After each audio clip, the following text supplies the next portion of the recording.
Who is most affected by cultural appropriation and why? Have you ever wondered who really feels the impact of cultural appropriation? This topic is more than just a buzzword. It touches on real people and their experiences. Cultural appropriation happens when individuals from a dominant culture take elements from a minority culture without permission or understanding. This can include anything from music and clothing to language and traditions. The result is often exploitative and disrespectful. The groups most affected by this practice are typically marginalized or minority communities. These are the people whose cultural elements are taken by those in power. This dynamic stems from a long history of oppression and colonization, which makes cultural appropriation more than just borrowing. It is a reflection of ongoing inequality. From an anthropological viewpoint, culture consists of learned behaviors, beliefs, and customs shared by a group. When elements of a minority culture are appropriated, it can lead to several negative outcomes. One major issue is the loss of meaning and context.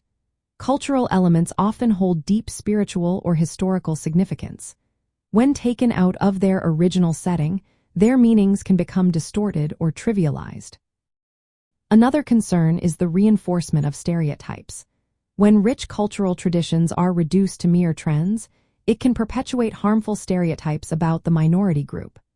Additionally, members of the dominant culture may profit from using these cultural elements, while the original community sees no recognition or benefit.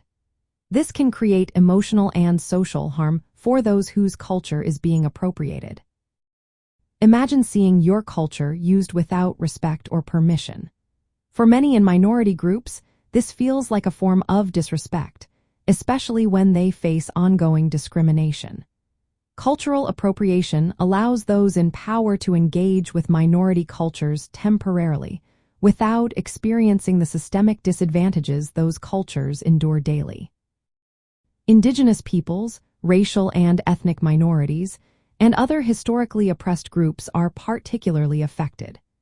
These communities often struggle to preserve their cultural heritage while dominant groups adopt elements in ways that erase their original significance.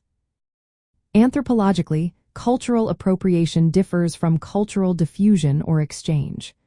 The latter involves mutual sharing and adaptation of cultural elements in a respectful way. Cultural appropriation, on the other hand, lacks consent and respect, often perpetuating inequalities.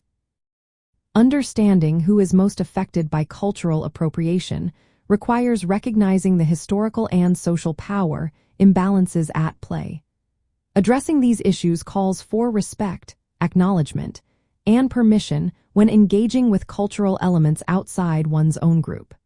This approach can lead to genuine appreciation rather than appropriation.